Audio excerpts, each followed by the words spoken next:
por Kennedy, nos llegó un paciente. Este paciente era un paciente de 37 años con un cuadro clínico de 2 años de evolución consistente en episodios de cefalea holocraniana.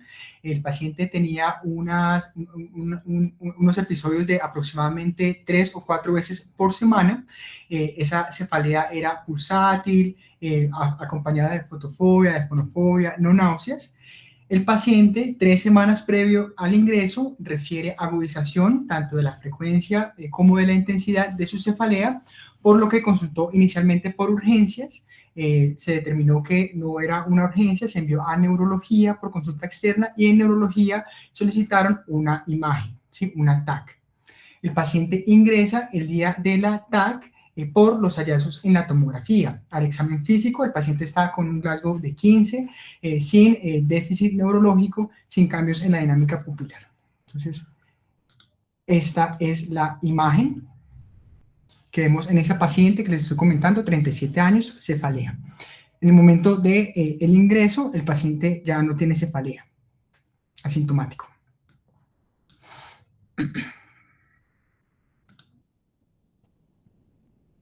Entonces, esta es una TAC de cráneo simple en unos cortes axiales.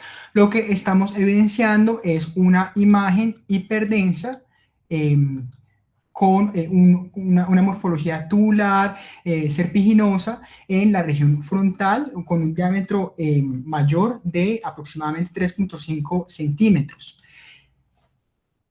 Recordemos, el paciente estaba asintomático en este momento. Se decide realizar una imagen contrastada. Esta imagen contrastada de TAC, vemos igualmente unos cortes axiales, vemos la misma imagen, la misma lesión de localización frontal, unas imágenes, digamos, tubulares, ¿sí? Que parecieran, pues, que fuesen conformadas por vasos. Esos vasos están siendo alimentados por lo que uno podría pensar acá, la arteria cerebral media, y con un drenaje hacia el seno sagital superior, lo que se ve en los cortes más superiores. Ya lo vamos a ver por acá. Acá lo estamos viendo. Listo.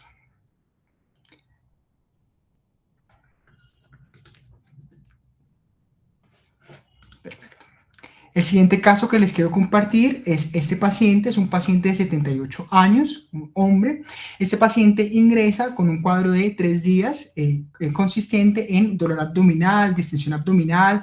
Tiene un antecedente de importancia que es una hiperplasia prostática benigna que condiciona episodios de retención urinaria.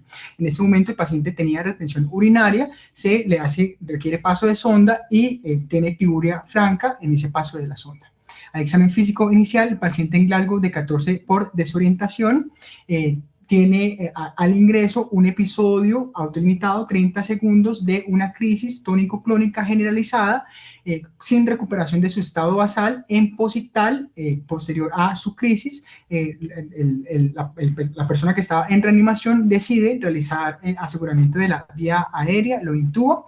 Los paraclínicos llama la atención: leucocitosis, neutrofilia, tiene un uroanálisis francamente inflamatorio, también positivo, bacterias gram negativas, tiene aumento de los azoados, tiene desbalance hidroelectrolítico muy importante, tiene una hipernatremia hiperclorémica con una hipocalemia también importante, acidosis metabólica. Bueno, se determina por el examen físico de los paraclínicos un SOFA de 12 puntos. El paciente pues se deja como una sepsis de origen urinario, y por la crisis que ya les comenté se decide realizar una toma de TAC, que es esta que vemos acá.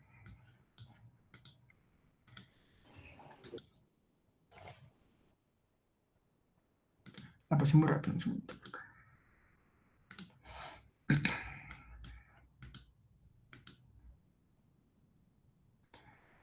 Entonces, lo que estamos evidenciando en esta TAC simple, también cortes axiales, es que aquí en la región temporoparietal, bueno, más bien occipital, temporooccipital izquierda, encontramos una imagen también de un aumento de densidad con imágenes focales hiperdensas, consistente, pues, podría ser calcificaciones de esa lesión en un trasfondo de una lesión también tubular que tiene un diámetro mayor de 3.5 centímetros, ¿sí?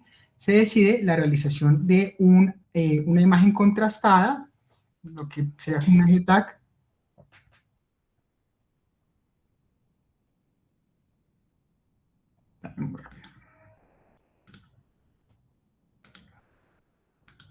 Y en esta imagen contrastada, también cortes axiales, lo que estamos viendo es igualmente una lesión tubular, consistente con vasos, tiene también un nido, esos vasos, digamos, las tributarias arteriales, podrían estar en relación con ramas de la arteria cerebral posterior y ramas de la arteria cerebral media, su aspecto más posterior. Y un drenaje venoso, llama la atención que inicialmente se determinó que era un drenaje venoso también hacia el seno sagittal superior. Creo que aquí no cogí los cortes más superiores, pero acá lo estamos viendo, esa dilatación venosa. Posterior a la panangiografía, pues encontramos otros aspectos. Entonces, el día de hoy les quiero hablar en relación a estos dos casos de las malformaciones arteriovenosas. Este tema originalmente fue dividido en dos. El día de hoy hablaré sobre las generalidades de las malformaciones arteriovenosas y en la siguiente reunión se hablará acerca del abordaje de las técnicas de tratamiento para esa malformación arteriovenosa. Así fue como se decidió dividir el tema y la segunda parte lo hará la doctora Lorena. Entonces, como generalidades, las malformaciones arteriovenosas hacen parte del grupo de las malformaciones vasculares. Originalmente, McCormick las dividió en 4 grupos, que son las malformaciones arteriovenosas, las anomalías del desarrollo venoso, las telangiectasias y el cavernoma, ¿sí? Hoy, pues vamos a hablar sobre la primera, las malformaciones arteriovenosas. Estas anomalías vasculares, malformaciones vasculares, también pueden ser divididas según la presencia o no del cortocircuito o shunt arteriovenoso, ¿sí? Son entonces lesiones vasculares con circuito arteriovenoso, las que hablaremos el día de hoy, las malformaciones arteriovenosas, pero también las fístulas durales, que ya hemos hablado acá en estas reuniones. Las malformaciones de la vena de Galeno también se clasifican como malformaciones vasculares con cortocircuito. Malformaciones sin cortocircuito, tenemos por ejemplo el cavernoma, la telangiectasia capilar, la anomalía del desarrollo venoso, etc. Entonces tenemos que las malformaciones arteriovenosas hacen parte de las malformaciones vasculares y como característica tienen ausencia del lecho capilar. No hay un lecho capilar entre el paso de la fase arterial a la fase venosa. Y aparte de esa ausencia del lecho capilar, también hay ausencia de parénquima funcional, ¿sí? Estas son entonces lesiones de alto flujo, baja resistencia, lo que condiciona una morfología específica de estos vasos. Son vasos dilatados, como lo pudimos ver en las imágenes previas. Vamos a hablar en adelante de los cambios morfológicos, histológicos que tiene la presencia de este flujo con estas características, recordando alto flujo y una baja resistencia. Esta es una imagen sacada del libro de Osborne. Acá encontramos, pongo el señalador, la presencia de una malformación arteriovenosa en una autopsia. Acá vemos el nido. El nido entonces son esos vasos displásicos que median el paso entre la fase arterial y la fase venosa. No hay un lecho capilar, hay un nido, ¿sí? Vemos de manera característica también que pueden existir lesiones de dilatación focal, aneurismas, ¿sí? Que pueden estar dentro o fuera del nido. Acá en esta autopsia estamos viendo un aneurisma dentro del nido. Y vemos una morfología en cuña o pirámide, de que vamos a caracterizar un poco más adelante. Entonces, esta es la comparación entre los vasos normales, digamos, el sistema normal. Tenemos sangre en el componente arterial. Ese componente arterial posteriormente se ramifica, se divide hasta llegar a unos vasos, digamos, a unos capilares, ¿sí? Estos capilares, ahí en esos capilares es donde se va a realizar el intercambio de gaseosos, ¿sí? Dependiendo de las demandas metabólicas tisulares, y posterior a esa fase capilar vamos a tener confluentes hacia el sistema venoso, ¿sí? Diferente tenemos en la malformación arteriovenosa, en donde tenemos un componente arterial, componente arterial de alto flujo, pero a ese componente arterial de alto flujo le continúa una serie de vasos displásicos que vamos a caracterizar como un nido, en ausencia de un parénquima funcional en ese nido, con posterior, digamos, recolectar esa sangre a través del sistema venoso, ¿sí? Ese sistema venoso va a soportar entonces un alto flujo, algo, digamos, a lo que no está diseñado el sistema venoso intracraneal, un alto flujo. Esto va a hacer cambios morfológicos tanto en el sistema arterial como en el sistema venoso, que veremos más adelante. Y esta imagen me permite ver la morfología en general de las malformaciones arteriovenosas, que podrían ser descritas como una cuña, como una pirámide, cuya base va más hacia la corteza y cuyo vértice está, digamos, direccionado, lo veremos en imágenes más adelante, hacia los ventrículos. Nos sirve también esta imagen para ver la representación de la fase arterial y de la fase venosa, que vemos acá como característica, venas dilatadas, el color, digamos, diferente a componentes venosos distales a la malformación, se da porque la tasa de extracción en ausencia de un parénquima que depende metabólicamente pues, de esos vasos, no hay parénquima, no hay extracción, digamos, no hay una gran extracción arteriovenosa, pues el contenido de oxígeno, que clásicamente es pues, lo que da, digamos, el color a esos vasos, va a ser muy similar entre la parte arterial y la parte venosa. El origen de esta malformación arteriovenosa generalmente se describe que es congénito y se da por una angiogénesis no regulada. Se han implicado algunas moléculas de señalización, algunas vías de señalización y moléculas de matriz, como la metaloproteinasa de matriz, como el KRAS y como la endogleína y la ALK1. La endogleína y la ALK1, que es la activina quinasa tipo 1, es característica de una patología sindromática que vamos a ver un poco más adelante. KRAS se ha estudiado de manera importante en las malformaciones arteriovenosas esporádicas, que son la gran mayoría. Entonces, la mayoría de estas malformaciones son esporádicas, son defectos congénitos y son solitarias, son lesiones únicas. Más o menos el 98% de las malformaciones arteriovenosas. En presencia de lesiones múltiples en el fondo de un paciente con otros hallazgos, se debe pensar en un síndrome, por ejemplo, el síndrome de telangiectasia hemorrágica hereditaria, que ya lo vamos a caracterizar, o en una componente de los síndromes metaméricos craneofaciales arteriovenosos, como el que vemos ahí, Wyburn-Mason, en donde tenemos la presencia de malformaciones arteriovenosas cerebrales y en retina.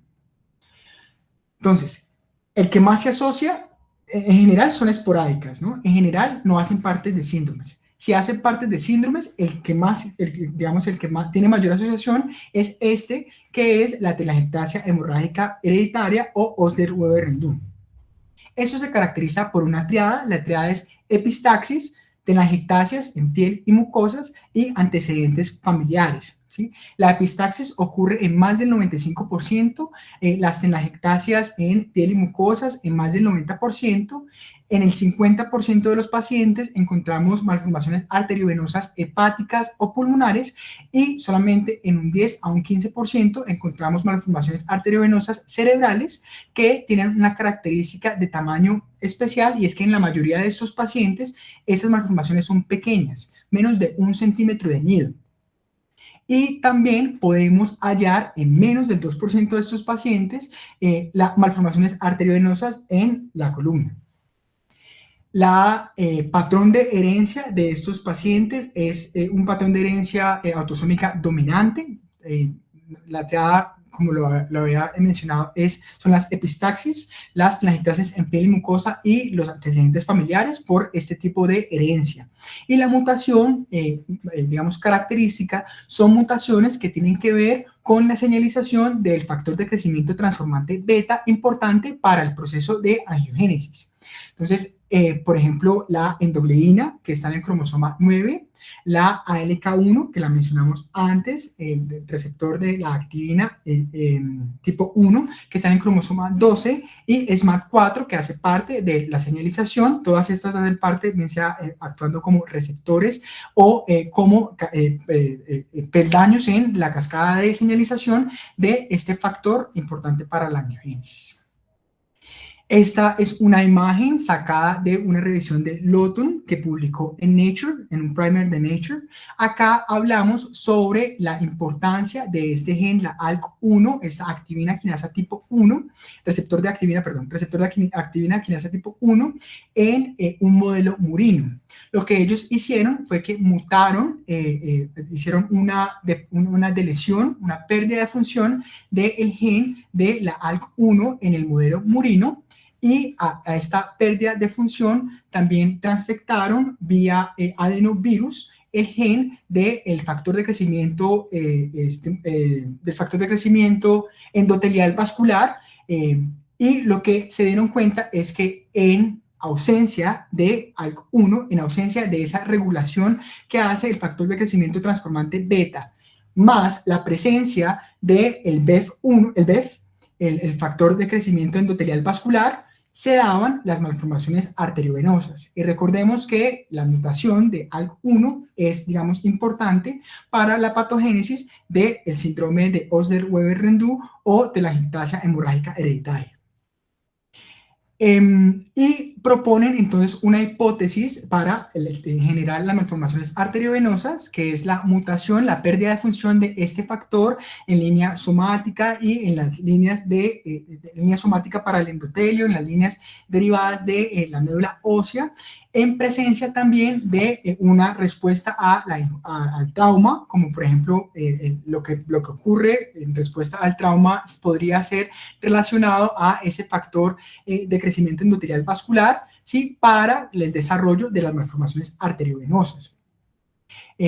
Esto hace el inicio de la lesión de la malformación arteriovenosa, que posteriormente, por cambios en el flujo, esto lo vemos, por ejemplo, la diferencia en los flujos, digamos, de pacientes pediátricos versus la morfología del flujo, las características del flujo de los pacientes con malformaciones arteriovenosas que ya han madurado, que ya son adultos, donde hay una progresión de la lesión, unos cambios en el nido, unos cambios en el flujo. ¿Qué vemos en la histología de estas lesiones? Pues vemos unos cambios que responden a la remodelación de los vasos por esos cambios en el flujo. Entonces, aquí está una imagen del nido.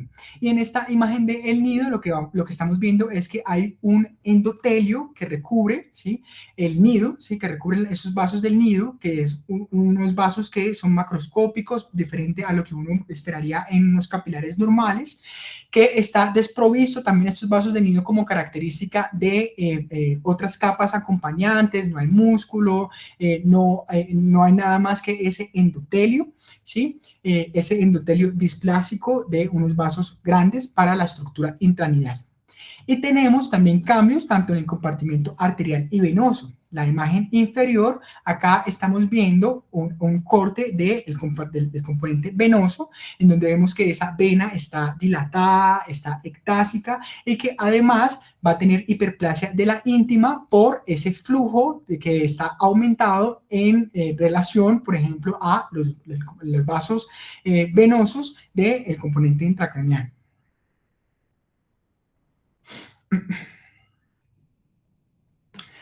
Esta es un acercamiento al componente nidal. Y en el componente nidal encontramos de manera característica dos aspectos.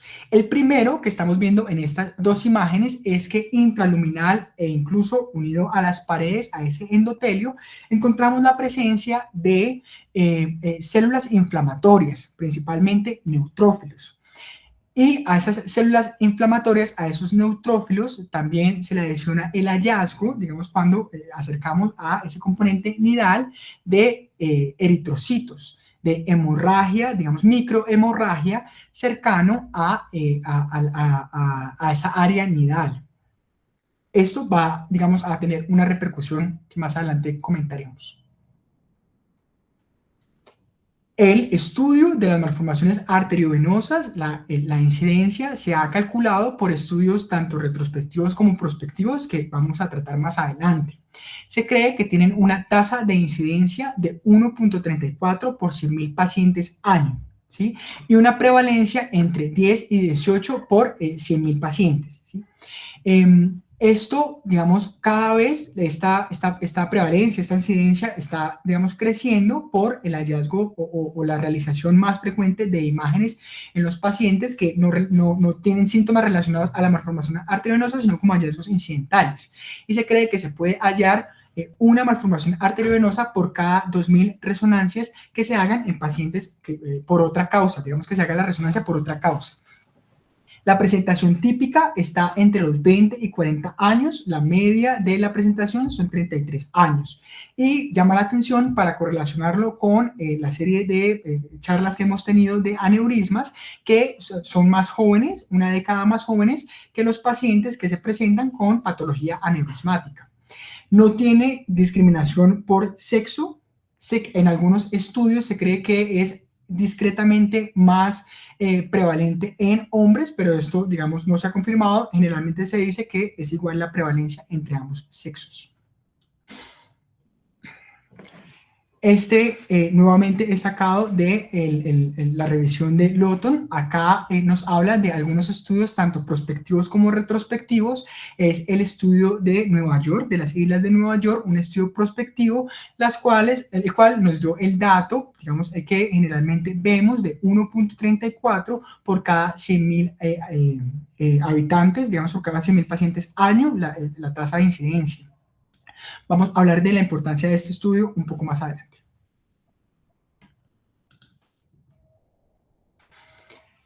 Siguiendo con las generalidades, estas malformaciones son generalmente supratentoriales en un 85%. Y si es en fosa posterior, la mayor, digamos, donde se localizan es en cerebelo. Esto lo podemos ver acá en esta tabla sacada del libro de 7 malformaciones arteriovenosas que publica Lawton. Él hace una publicación sobre 600 casos que él ha manejado y vemos que de manera, digamos, predominante tenemos esa localización frontoparieto-temporal y en un porcentaje pequeño, el 13%, está, digamos, ese hallazgo de la malformación en cerebelo. Mucho menos, por ejemplo, en tallo. Hablamos de localización profunda, pues esto es importante para las características de la malformación.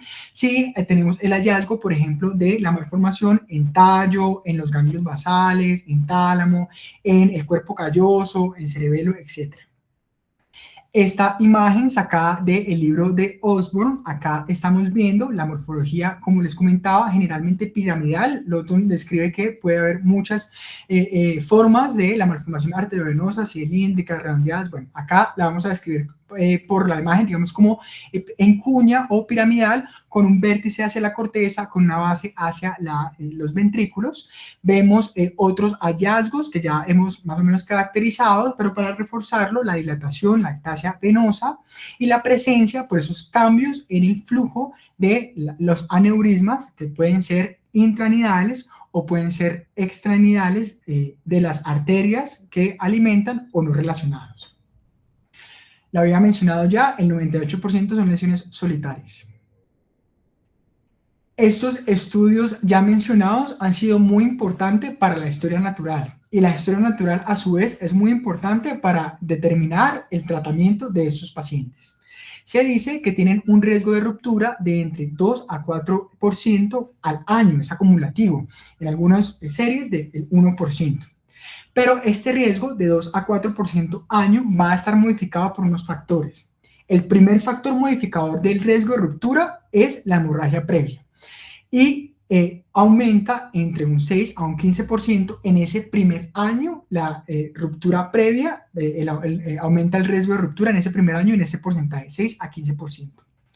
Hay otros modificadores del riesgo de ruptura, como por ejemplo el patrón de drenaje, la localización, drenaje profundo, localización profunda, aumenta el riesgo, la presencia de aneurisma intranidal, la presencia de trombosis venosa, la presencia esos son como los factores, digamos, que más se asocian.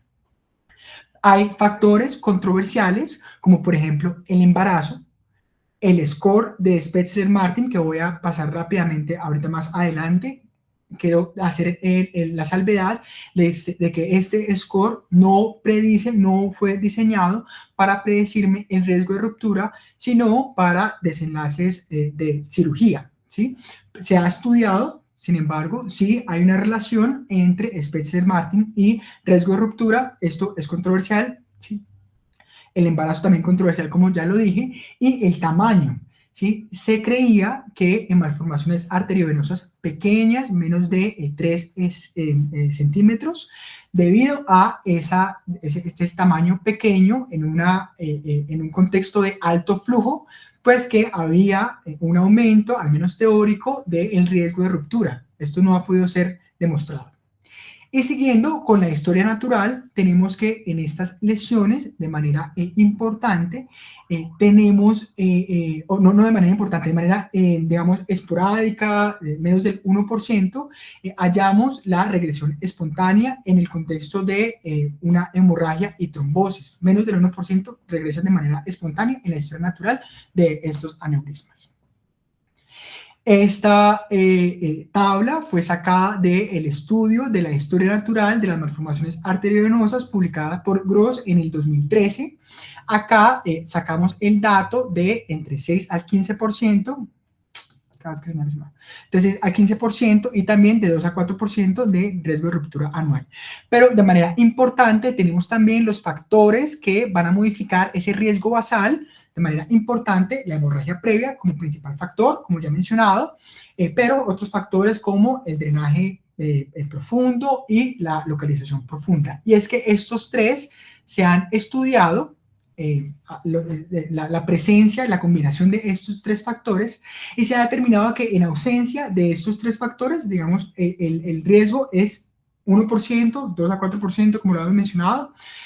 Pero si estos tres factores están combinados, es decir, si tenemos una malformación que de localización es profunda, que el drenaje es un drenaje profundo, ya vamos a caracterizar este drenaje profundo, y que además de estas dos características tuvo una hemorragia, el riesgo de ruptura en ese primer año con estas tres características combinadas es del 34%, más o menos 1 de cada 3 pacientes con estas características combinadas tiene riesgo de ruptura, y eso nos debe hacer pensar o alertar hacia modificar pues mi conducta, ¿sí? Como lo digo, ahorita generalidades, en una próxima sección, conductas.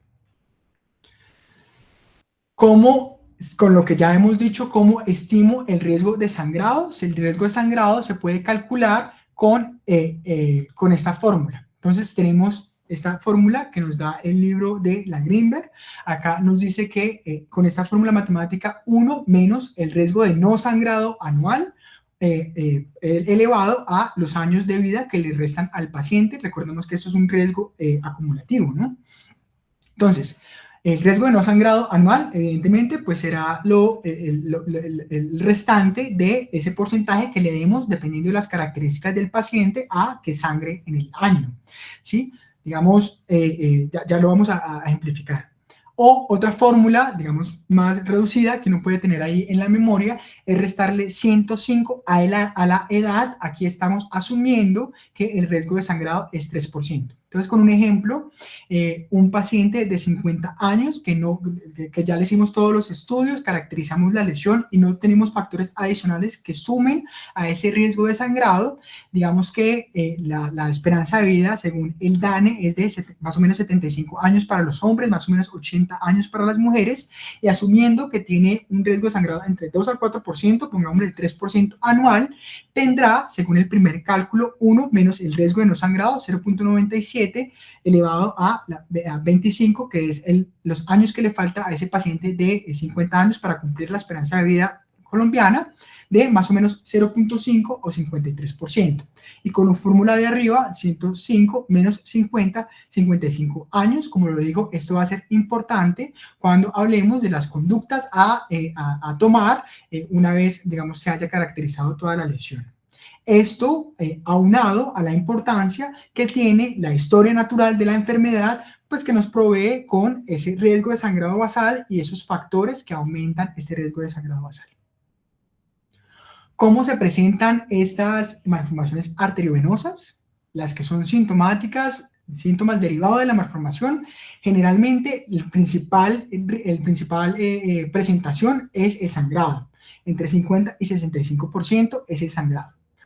Otra forma, la segunda más frecuente en ausencia de sangrado, pues es la epilepsia.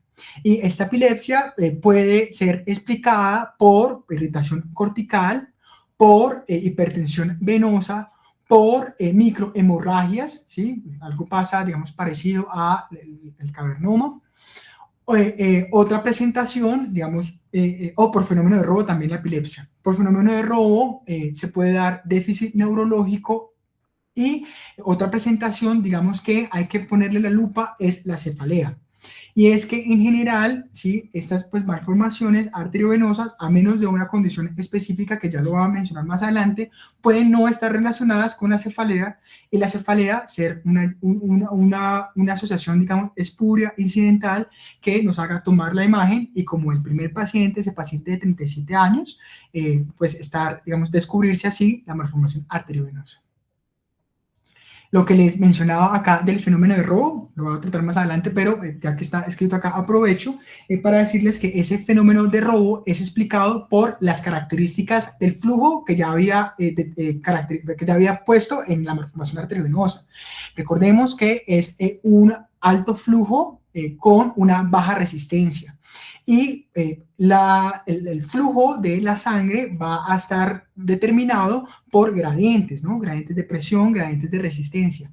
La sangre entonces va a, digamos, preferir ir a un mayor gradiente, un lugar de menor resistencia, haciendo que se vaya, digamos que migre ese flujo que debe estar irrigando a otras zonas aledañas a la malformación arteriovenosa. Esto pues se conoce como el fenómeno de robo, y con esto pues vamos a tener un lugar, un parénquima, una zona que va a estar con, pues, con déficit de nutrientes, déficit, no se puede sopesar esa demanda metabólica. Por eso se pueden dar estas presentaciones que ya voy a mencionar. Como ya lo había dicho, la primera forma de presentación es la hemorragia en más de la mitad de los casos, entre 50 y 65%. Y esta hemorragia en el 82% de los pacientes es una hemorragia intraparenquimatosa. Puede también estar una hemorragia intraventricular aislada o derivada pues, de la hemorragia intraparenquimatosa. Veremos imágenes más adelante. Y puede también presentarse con la hemorragia subaracnoidea. Hay que tener en cuenta que en la presencia de una malformación arteriovenosa que se presente como una hemorragia subaracnoidea con un patrón, digamos, aneurismático, pues voy a pensar en que efectivamente podría ser un aneurisma, que no son raros, ya les voy a mencionar, que haya dado este sangrado con este patrón. Ya lo había mencionado, características que aumentan la posibilidad, el riesgo de sangrado, pequeños, interrogante, pequeños como una asociación teórica, pero que se sabe que sí, el drenaje venoso profundo, la localización profunda, evidentemente el riesgo de sangrado previo, la ectasia venosa, la presencia de aneurismas como algunos de los factores. Esta presentación como el sangrado, la hemorragia, versus otro tipo de presentaciones como la crisis, siendo la segunda la crisis, va a tener un peor pronóstico, un 10 a 15% de mortalidad. Pero llama la atención una mortalidad más baja a lo que habíamos hablado en otro tipo de patologías que se pueden presentar con sangrado, como lo que sería la ruptura aneurismática, por ejemplo. Y que esta presentación también tiene una mayor morbilidad que otro tipo de presentaciones, entre 30 al 50%, dado por un déficit neurológico que puede ser permanente. Hablando sobre los aneurismas, caracterizamos entonces que estos aneurismas pueden darse bien sea intranidales, es decir, aneurismas que estén en esos básicos displásticos ya caracterizados. Vimos una imagen de una autopsia de un paciente con un aneurisma intranidal. Pueden ser lesiones focales dilatadas en vasos que estén alimentando a la malformación arteriovenosa, o pueden ser remotos, por ejemplo, el hallazgo de un aneurisma de la bifurcación de la arteria cerebral media hemisférica en el hemisferio izquierdo con una malformación arteriovenosa paretooccipital derecha, digamos, no tiene relación. Esos son aneurismas remotos. La presencia de aneurismas aumenta el riesgo de sangrado, un OR de 1.8. Y aparte de estas dilataciones focales en el componente arterial, también vemos por esos cambios en el flujo del componente venoso, cambios morfológicos de esos vasos venosos, como lo estamos viendo en la imagen. La segunda forma de presentación, aparte del sangrado, que puede ser en esas tres formas, intraparenquimatoso, o puede ser hemorragia subaracnoidea, o puede ser intraventricular, es la presencia de crisis, ¿sí? La crisis se ocurre entre el 15 al 35% de los pacientes. Sabemos ya que puede ser bien sea por irritación, por microhemorragias, por fenómeno de robo, etc. Los factores de riesgo para que un paciente se presente con crisis es evidentemente la localización, que sea por ejemplo cortico-subcortical, frontal, temporal, eso tiene más riesgo, y el tamaño, lesiones mayores a 3 centímetros se han asociado con mayor riesgo de presentación como una crisis. La presencia de una crisis explicada por la malformación arteriovenosa es un predictor para que el paciente siga desarrollando crisis en el tiempo. Hasta el 58% de los pacientes tienen este patrón. Y la edad de la presentación de la crisis de estos pacientes también va a ser importante. Tenemos, por ejemplo, que un paciente diagnosticado en la segunda, tercera década de la vida tiene un riesgo a 20 años de desarrollar crisis. ¿Sí? Un paciente que se presente, por ejemplo, en el contexto de un paciente asintomático, se le hace una imagen, se encuentra esta malformación de este grupo etario, un riesgo a 20 años de 44%. En cambio, un paciente entre 30 y 60 años tiene un riesgo de presentarla del 6%, de presentar crisis. El segundo paciente, ese paciente en la octava década de la vida que se presentó con una sepsis, una urosepsis, realmente, pese a que tenga su malformación, no es claro que la malformación sea la causante de la crisis que tuvo, porque recordemos el contexto, pues es un paciente que está en un choque séptico, es un paciente que además tiene unos cambios en los electrolitos muy importantes y unos cambios en su estado ácido-base, ¿sí? Entonces podría ser una crisis sintomática aguda. Siguiendo con las primera hemorragia, segundo las crisis, la tercera podría ser los déficits neurológicos en ausencia de la hemorragia, y esto pues explicado por microhemorragias, fenómeno de robo, etc. Hay reportes de casos sobre neuralgia del trigémino en contexto de malformaciones arteriovenosas explicadas pues por conflictos nerviosos y vasculares, siendo el componente vascular el componente de la malformación arteriovenosa.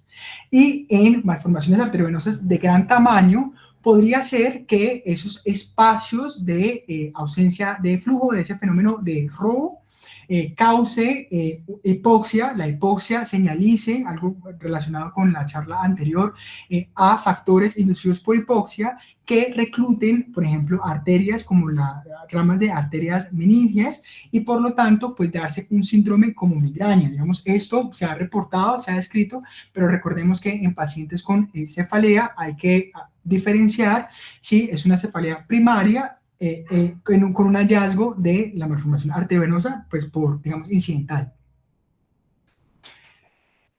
Hablemos sobre las imágenes. Tenemos tres modalidades de imágenes. La TAC, que es las que le mostré al inicio, es la imagen, digamos, más disponible. Todo paciente que se presente con déficit neurológico, pues le vamos a hacer TAC como primera imagen. En contexto de hemorragia, la TAC disminuye la sensibilidad porque puede haber compresión, ocultamiento del nido por el hematoma, ¿sí? Sin embargo, para esto pues podemos hacer angio-TAC, y pues esto nos va a dar, digamos, un rendimiento diagnóstico bueno para el diagnóstico de la hemorragia, de la malformación arteriovenosa. Las características de los hallazgos en la TAC en general son las hiperdensidades, vasos de patrón festoneante y la calcificación. En la resonancia lo que vamos a ver son vacíos de flujo, principalmente en T2, también en T1 se evidencian, y parénquima, parénquima gliótico. Yo les comentaba que en la malformación arteriovenosa hay nido y no hay parénquima funcional, pueden haber restos de parénquima gliótico. este parénquima gliótico se verá hipertenso en T2. Y nos sirve también la resonancia para mirar las complicaciones de una malformación arteriovenosa, como por ejemplo edema, hemorragia, atrofia, y posterior al tratamiento, para el seguimiento, por ejemplo, con la radiocirugía, para ver la regresión del nido o las complicaciones de la radiocirugía. En la resonancia con contraste veremos el realce de los componentes de la malformación arteriovenosa y en un T2 estrella podemos ver la siderosis por la microhemorragia. Entonces, estas pues, son imágenes, la TAC, ya lo habíamos evidenciado, una imagen supratentorial como el 85% de las malformaciones, con una morfología en cuña o pirámide, al realce, digamos, de los componentes a el contraste. Este es otro paciente en donde tenemos una hemorragia intraparenquimatosa, con unas imágenes ahí hiperdensas, también como en cuña, unas calcificaciones ahí focales. Esta hemorragia intraparenquimatosa ha hecho drenaje a los ventrículos y se caracteriza mucho mejor la lesión cuando se le pone contraste. Aquí vemos el componente nidal y el componente venoso. Estas son las resonancias. La primera resonancia pues, que tenemos es un T2, corte axial. Aquí estamos viendo los vacíos de flujo, los vacíos de señal. Nuevamente la morfología y vemos unos aspectos, digamos, hiperdensos, compatibles con el parénquima gliótico, pues que ya les había mencionado. Aquí en este flare, los mismos vacíos de flujo, las venas ectásicas, el componente gliótico del parénquima que podría estar intranidal, no el parénquima funcional, y un defecto, digamos, una hiperdensidad aquí en la zona insular por, los autores mencionaban, fenómeno de Roux. La angiografía es el estándar de oro, nos sirve para el planeamiento quirúrgico, da el riesgo porque permite la evaluación del componente arterial y el componente venoso. Recordemos que venas de drenaje profundo son importantes para determinar el riesgo y manejo. Detalla, como ya lo dije, la arquitectura. Vemos también, podemos evidenciar mejor la presencia de aneurismas. El aneurisma, digamos, pedicular, que son esos aneurismas de las arterias que irrigan la malformación, es entre 10 al 15% de los casos, e intranidales se describen entre 20 y el 50% de los casos. Como característica importantísima es que las venas se opacifican en la fase arterial. Entonces, acá tenemos un ejemplo, voy a hablar, bueno, esta es una TAC, en esta TAC, perdón, una resonancia, en esta resonancia es un T1 contrastado en corte axial. Aquí vemos una lesión focal con aumento de la densidad, de la intensidad, perdón, en la región frontal izquierda. Es pequeña, menos de 1 centímetro. El contexto de ese paciente es un paciente joven de 18 años con un Osler-Weber-Rendu. Acá está la angiografía. Y en la panangiografía, este es el medio contraste, está en este momento dirigiéndose por la carótida interna izquierda. Acá lo que estamos viendo es esta lesión de menos de 1 centímetro, ¿sí? Pero lo que les quiero, digamos, lo que más llama la atención es que hay un componente, digamos, drenando al seno sagital superior que se evidencia en la misma fase en donde estamos viendo el componente arterial, ¿sí? Eso generalmente no se da. Sabemos que el video, ¿sí? la progresión de la angiografía generalmente pues es componente arterial, capilar, venoso. Acá estamos viendo un componente venoso, de drenaje venoso en el momento, digamos, de la fase arterial. Eso es muy importante. Nos ayuda a diagnósticos diferenciales. Son diagnósticos diferenciales las neoplasias altamente vasculares como los gliomas. Por ejemplo, los gliomas de alto grado podrían tener en un momento dado vasos displásicos. Lo importante a saber acá es que hay un parénquima en esos vasos displásicos, pues que es la neoplasia. Los gliomas calcificados, estas imágenes también podrían estar con flebritos, con calcificaciones. Otras malformaciones vasculares de las que hemos hablado o hablaremos en esta serie de charlas. Y la angiopatía proliferativa cerebral, importante, la angiopatía proliferativa cerebral es una malformación difusa. Antes fue considerada como una malformación arteriovenosa, se le llamaba la malformación holohemisférica difusa. Sin embargo, hay características que las diferencian. La característica, digamos, que les quiero traer a colación es que no hay drenaje, no hay medio de contraste en la fase arterial del componente venoso, como ya lo hemos visto en la imagen pasada. En la angiografía, no angiotac. Es un desorden progresivo, sí, se le toman imágenes seriadas, como generalmente se realiza seguimiento de estos pacientes, encontramos nuevas lesiones, nuevas zonas afectadas. El 45% de los pacientes se manifiestan con epilepsia, recordemos la segunda presentación de las malformaciones arteriovenosas, y tiene una proporción 2:1, mujeres a hombres, con una media de los síntomas de 22 años, es decir, es más temprano que las malformaciones arteriovenosas en general, y sí tiene relación ahí del sexo, mujeres. Aquí es solamente para saber que con las imágenes uno determina el riesgo quirúrgico. No les voy a hablar de esto porque esto se tratará cuando se hable sobre el tratamiento, sino que son las características de la localización, de si es un área elocuente o no, del tamaño y del drenaje, las cuales pues serán responsables de darnos ese riesgo quirúrgico. Se hablará más adelante de eso. Hay 4 pilares de manejo: la cirugía, la embolización, la radiocirugía y el manejo conservador. Esto lo tratarán en la siguiente sesión. Para el manejo conservador importante, pues fue un estudio que se llama el estudio de Aruba, el trial de Aruba, que es como este título aquí que estamos viendo. Fueron 226 pacientes que se dicotomizaron en observación e intervención. Se detuvo por la superioridad de la observación, pero cuando uno mira con lupa este estudio, pues se da cuenta de que hay unas fallas. O sea, este estudio lo que nos dice es la observación es mejor que la intervención, pero no hay un análisis real que se enfoque en las distintas formas de intervención. La intervención, cualquiera que fuese, estuvo metida en un mismo brazo, y además el tiempo de observación es corto. Pero sí nos sirve para confirmar lo ya mencionado del riesgo de ruptura anual, 2 a 4%. En este estudio arrojó 2.3% de riesgo de ruptura anual. Voy a terminar con las características generales de las malformaciones espinales. Son evidentemente pues menor en incidencia, 1 por 100.000 pacientes año. Todas las malformaciones vasculares espinales, no solamente la malformación arteriovenosa. Hay pocos estudios de real malformación arteriovenosa espinal en términos de darnos una tasa de incidencia. Pero combinadas todas las malformaciones vasculares dan apenas el 2.5% de los casos de paraparesia o cuadriparesia, distinto a lo que pasaría, por ejemplo, con la estenosis por enfermedad discal, trauma, bueno, otras características.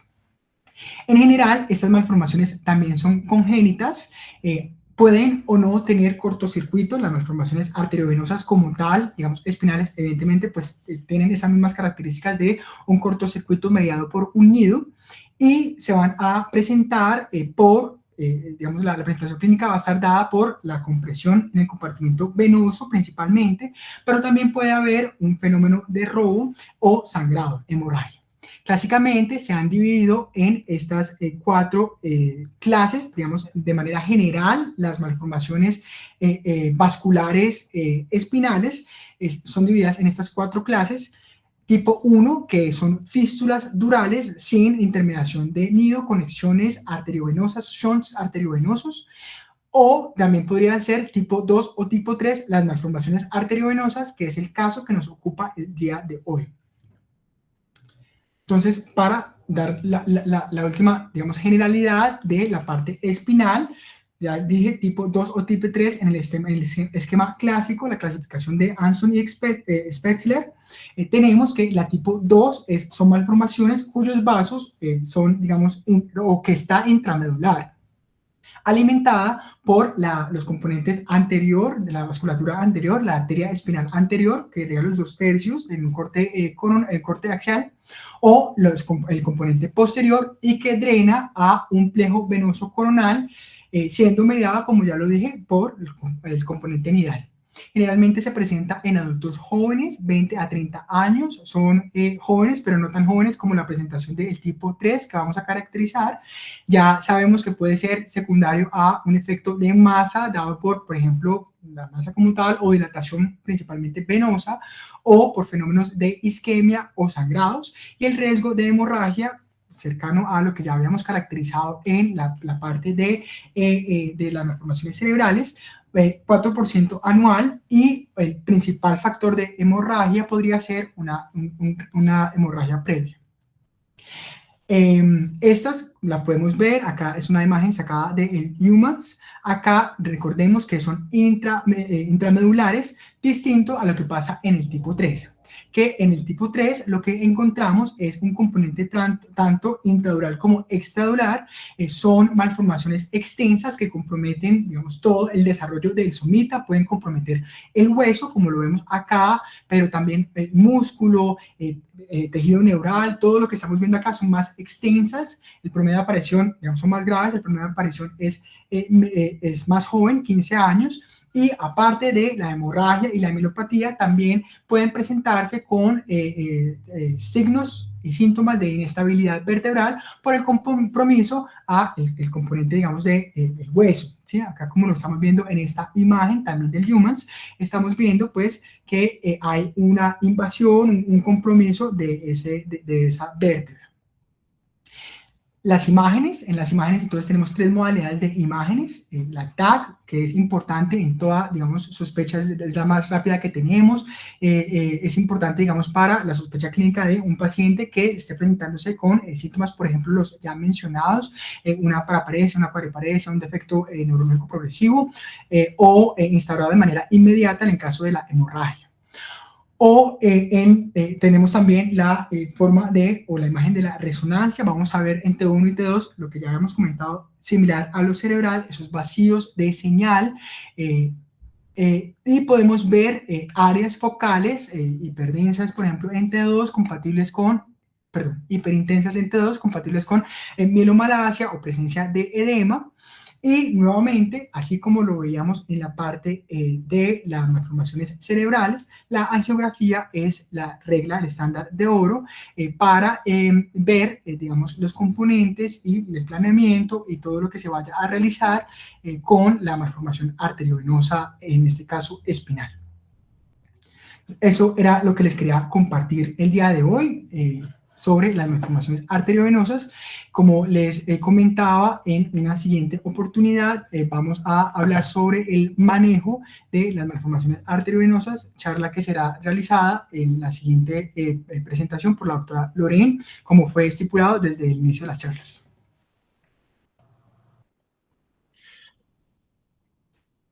Bueno, muy bien. Felicitaciones a Juan David por esta charla bien elaborada, el tiempo perfecto, como me parece que eso está bien y que nos muestre casos propios, ¿no? Esta semana operamos el lunes un caso en el hospital de Kennedy, una malformación arteriovenosa, pero era más bien tipo una fístula dural, sí. Espinal, sí, profe. Vamos a ver si de pronto la puedo bajar del celular, alguna fotico, lo veo si David Gómez tiene las fotos disponibles, pero bueno.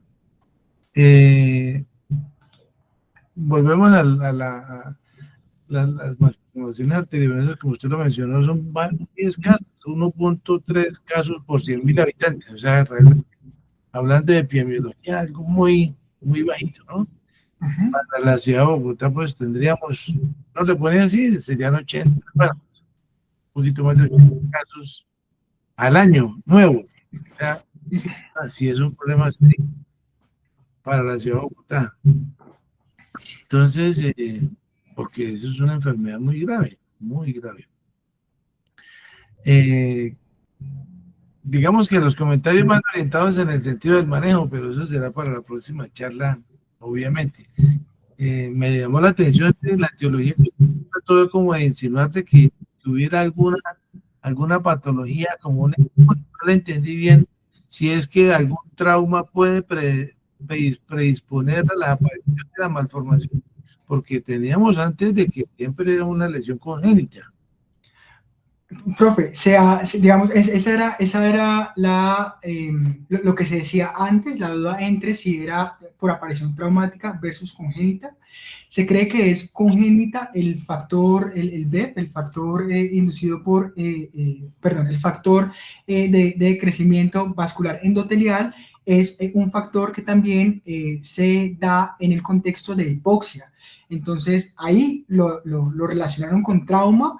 Y en los pacientes que tienen el Osler-Weber-Rendu, esas apariciones podrían, digamos, no solamente de las malformaciones arteriovenosas, sino de las telangiectasias que ellos tienen en las zonas donde las tienen, dedos de las manos y mucosas, son zonas que generalmente están expuestas a alto trauma. Es decir, hay algunos tipos de malformaciones vasculares, no es el caso de las malformaciones arteriovenosas, que sí están ligadas a la aparición del trauma.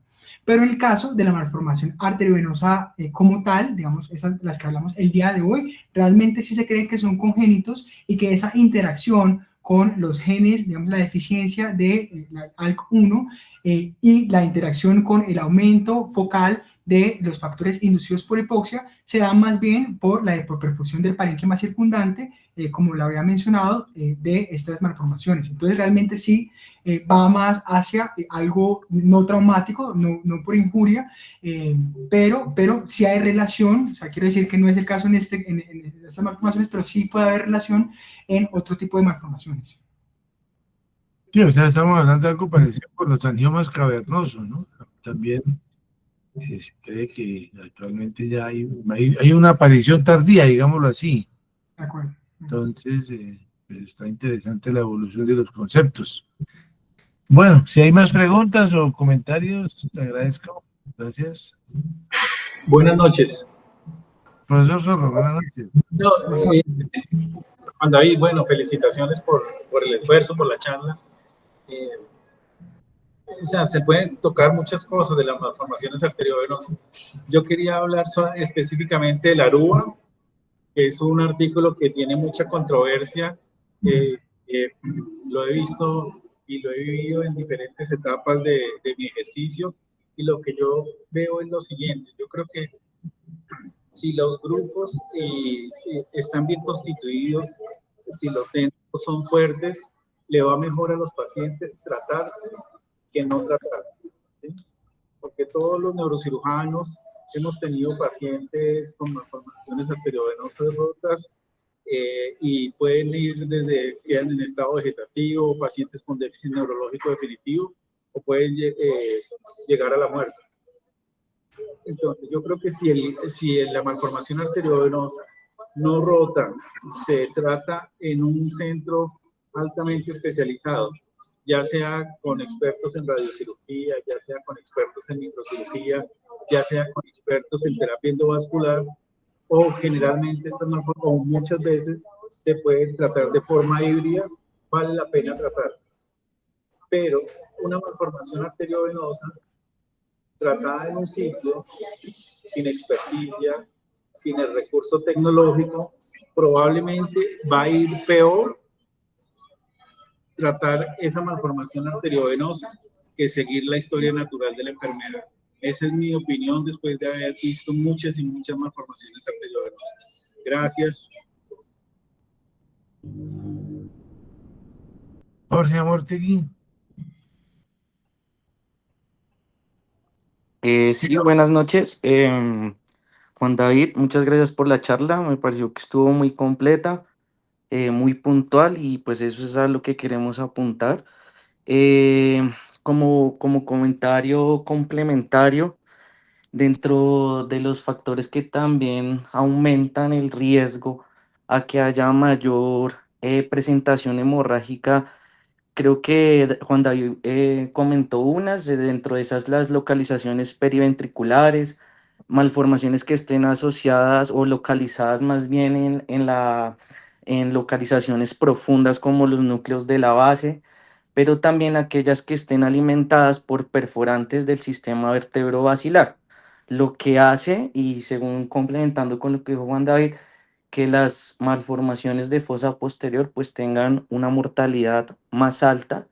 Em, Otro punto importante que me parece y que digamos recientemente estuve como leyendo es que las MAP hay que tener en cuenta como su comportamiento hemodinámico, ya que se hace importante la presión arterial media, tanto el vaso madre como la presión arterial media dentro del nido. Esto a que por lo general, las maps más pequeñas, cuando tienen una sintomatología o debutan con una sintomatología, lo hacen principalmente por hemorragia. Entonces, digamos, yo leí hace poco en un artículo que decían que entonces que era preferible si tener una MAP grande o tener una MAP pequeña, ya que estas cuando se presentan se debutan con hemorragia. Y tiene que ver es eso, que lo que aumenta el riesgo a que haya una hemorragia es las MAPs que tengan una presión arterial media intranidal elevada y que el tránsito del flujo medio sea más lento, y eso hace que el riesgo aumente considerablemente. Em, y no, pues básicamente eso era lo que tenía para aportar. Muchas gracias. Gracias, gracias, Jorge.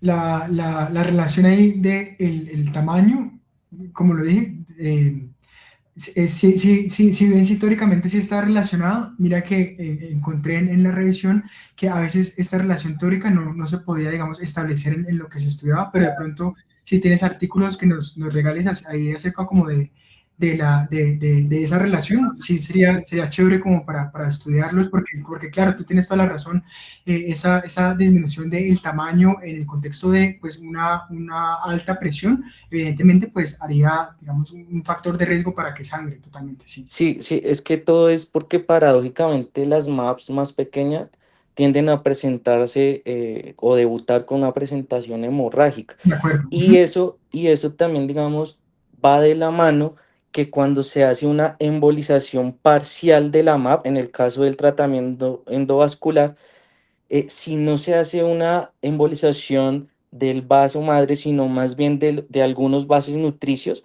eso puede aumentar la presión intraneal y aumentar el riesgo también de hemorragia.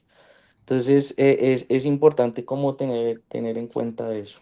De acuerdo, o sea, uno pensaría que es factor de riesgo para sangrado, entonces el tamaño menor de 3 centímetros y factor de riesgo para la presentación tipo crisis, lo contrario, ¿no? Tamaños grandes. Sí, sí, sí, sí, algo así. Listo.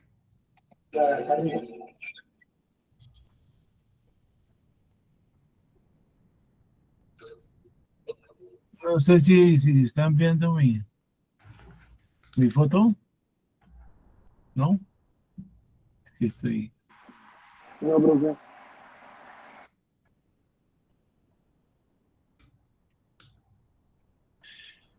Bueno, Respecto a lo que hablaba Jorge, si hay una serie, de hecho no es una serie, es un estudio que es su control, que es como el más grande, que sí tiene un OR estadísticamente significativo para el manejo de las MAP. Y sí se encontró que el nido más pequeño presenta más hemorragia.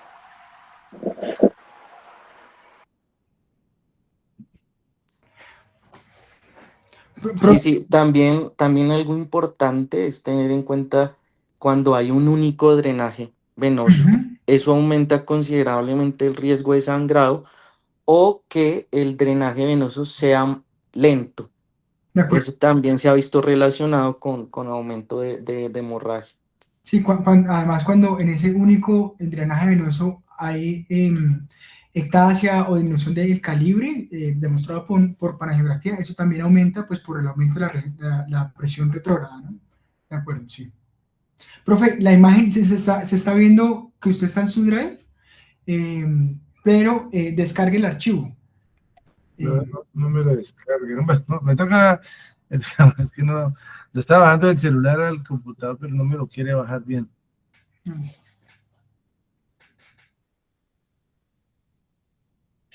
Bueno, muy bien, entonces el lunes continuamos con la segunda parte de esta reunión. Muchísimas gracias a todos. Gracias a todos. Que pasen una linda noche. Gracias. Muchas gracias. Gracias.